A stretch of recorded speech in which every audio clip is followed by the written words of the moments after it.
Welcome to the channel Smart Kiddos. Today we're going to continue teaching Scratch It coding. What are we going to learn today in this video? Today we're going to learn how to make a Tic Tac Toe game in Scratch. So let's start. Okay, so I have renamed my project to Tic Tac Toe Game. Now let's begin first with the design of the game. So I'm going to create a backdrop and then I'm going to create a square sprite which will represent the O or X in our game. Alright, as you can see, I've created the sprite and the backdrop. The sprite, I have renamed it to 1. Okay, and in this 1, I have created 3 costumes. First is costume empty. Okay, so this is nothing.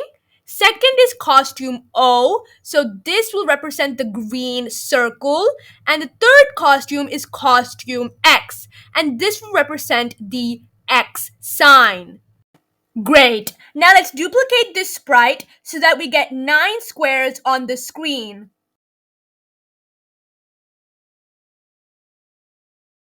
So let's go to sprite 1 and we're going to drag a when clicked block. So when the green flag is clicked, when the game starts, go to looks and drag switch costume to costume empty. Because in the beginning of the game, none of the options should show. It should be an empty square. Let's create a variable called turns. So turns will keep track of what sign should appear. So first it'll be a O, then second player will be X, then again first player is O. So we're going to create a variable which will control that. And make sure this is for all sprites because we will use this variable for all of the 9 squares. Okay, now in the beginning of the game, we're going to set turns to 1. Okay, now what we're going to do is we're going to drag when this sprite is clicked. So far in this scenario, when sprite 1 or square 1 is clicked, we're going to drag a if condition, okay? If condition. Now, go to operators and drag if the turns is equal to 1. So in the beginning of the game, yes, turns is equal to 1 as we set turns to 1 in the beginning. So if turns is equal to 1, we're going to switch the costume. Okay? We're going to switch the costume to costume O. So in the beginning, if the user clicks on the empty square, O will show up. Okay? And then else, we're going to switch the costume to costume X. So if turns is 1, first player, costume O will appear. And now what we're going to do is we're going to drag set turns to 2. So after player 1 is done, they have clicked on the square and O appears, it is player 2's turn. So setting turns to 2 will automatically go to this condition. So else, switch costume to X, and then we're going to set turns back to 1. What does this indicate? Well, this indicates it's player 1's turn again, and they're going to put their O sign onto the square. So when we click on square 1 multiple times, it should switch from O to X so far. Let's run the code and check that. Yes, that is happening. Now we need to make sure that once the square has been clicked, that square cannot be changed. Why? Because a player has chosen that square. Thus, that square should be fixed and the sign should be fixed. To do that, I'm going to create a variable and I'm going to call it done. And make sure that this is for this sprite only. I'm going to drag over here, set done. So when clicked, set done to false. At the beginning, done should be having the false value. So look here, I have created a block of code which says if done is equal to false. And I'm going to put this if statement inside this. Okay? So if done is equal to false, meaning that square has not been chosen by anyone, then only you can click on that square and the sign can change. Now, here's the important part. Once the square has been clicked, right? No one has chosen that square, so the player clicks that square, a sign appears. Then we're going to, at the end of this, we're going to set done to true. Now let's test this code out. So I'm going to click on the green flag and click on square 1. Okay, I'm going to click on the square again a few times. Nothing is happening, right? That's great because the square has been fixed. The player has chosen the square, so the signs should not change once clicked. Awesome. Now make sure to copy all of the code in sprite 1 to the other square sprites as well. Now, when we run the code and play, you can see the game is working. But suppose, I get 3 O's. I'm supposed to win, right? How can we make sure that the game shows who has won? Something should be displayed, right? Let's do that.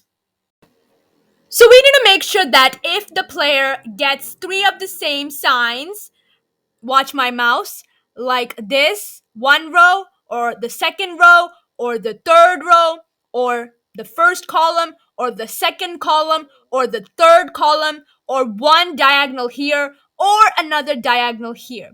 If they get 3 of the same signs in any of these options, then we should display winner. First, what we're going to do is we're going to make a variable, and I'm going to name it as square 1.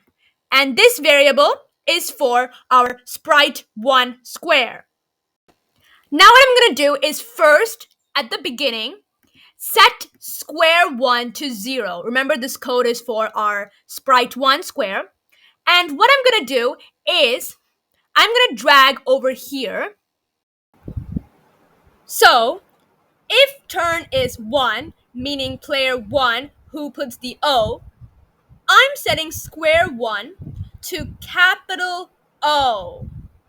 Else, if it is player 2, which they have to put the X, I'm setting square 1 to capital X. Okay? Now do this for the other sprites as well and just change the variable name based on the square. All right, so I have done the same square variable codes for the other square sprites as well. All I've done is just renamed the square variable names based on the square number. Now let's start with the main logic of this program. So basically I've hidden all of the variables, clicked on backdrops, and done this code in the backdrop section. Now, when clicked, if square 1 O and square 2 O and square 3 O. So something like this. So if this condition, meaning 3 of the same signs in the first row, in this case all O's, then broadcast 1 1. What does that mean? Well, a yellow line should appear on top of these squares, indicating that the player has won. We're also broadcasting game over, which we will focus on later. So how are we going to make the yellow line appear? Well, I'm going to do that by creating a sprite called win line. So win line is going to be a yellow line that will appear. When clicked in the beginning, it should hide because the game just starts. However, when I receive our first broadcast, which is 1 1, meaning 3 of the same signs on the top row, then I'm going to switch costume to costume 1. So make sure to create costumes. So costume 1 is like this, costume 2 is middle, costume 3 is down, costume 4 is vertical, like this, costume 5 is the middle vertical, costume 6 is all the way to the right vertical, costume 7 is diagonal like this, and costume 8 is diagonal like this. So I've created 8 different win line costumes for 8 different conditions, which I will show right? This is our first condition, 1, 1. And make sure the costume will show and it will go to the front layer as it should be on top of the squares. Code is similar for other conditions. So square 40, square 50, square 60, yellow line should appear, broadcast 1, 2. So 1, 2, basically, costume 2 will appear, which is a yellow line in the middle. So if square 70, square 80, square 90, this is the next condition. Like this over here, broadcast 1, 3. 1, 3 should be a yellow line which will appear at the bottom row.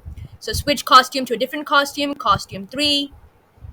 Next is if square 10, square 40, square 70, so vertically first row, then broadcast 1, 4, 1, 4, as you can see here, is a yellow line which will appear like this. So switch to a different costume, costume 4. So next is if square 2 is O, square 5 is O, square 8 is O, like the screen here. Broadcast 1, 5. 1, 5 should be a yellow line that appears vertically in the middle. So switch costume to costume 5. Next is square 30, square 60, square 90, like on the screen. Then broadcast 1, 6. 1, 6 should switch to costume 6, which is a vertical line here all the way to the right. Up next is square 10, square 50, square 90, like on the screen. Then broadcast 1, 7. 1, 7 should be a yellow line that appears like this vertically, so switch to costume 7. Now next is if square 30, square 50, square 70, so like this, then broadcast 1, 8. So 1, 8 should be a line that will appear like this vertically, so switch to costume 8.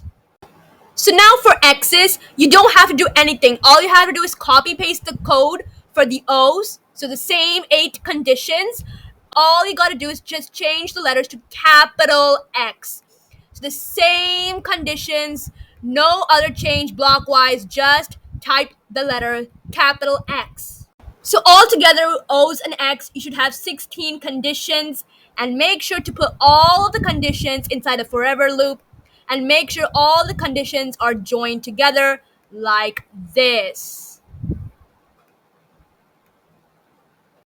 Now you might have noticed for each of the conditions here, I'm broadcasting game over.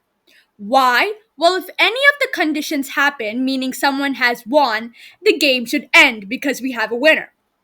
The main reason for broadcasting game over, however, is to freeze the screen, meaning that we shouldn't be able to click on any of the other squares once the game is done because we have a winner. For example, you can see O has won here and the game is done, but I'm still able to click on the other squares. I don't want that to happen, so I'm going to make sure we can't click on any of the squares by using the broadcast game over. So as you can see for the sprite square 1, when I receive game over, meaning the game is done, someone has won, forever loop stop other scripts in sprite, meaning this square sprite will be disabled as the game is over. So copy the same code for the other square sprites as well. Let's test this game out.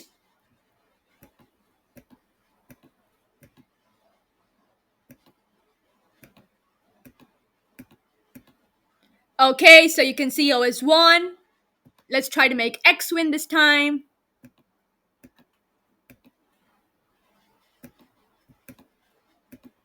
Okay, X has won. Not only this, but we're not able to click on any of the other squares after a player's won. So our game is working really well. Well, I hope you guys enjoyed this video. Please do watch the previous videos and make sure to like, share, and subscribe. And don't forget to hit the notification bell. Bye!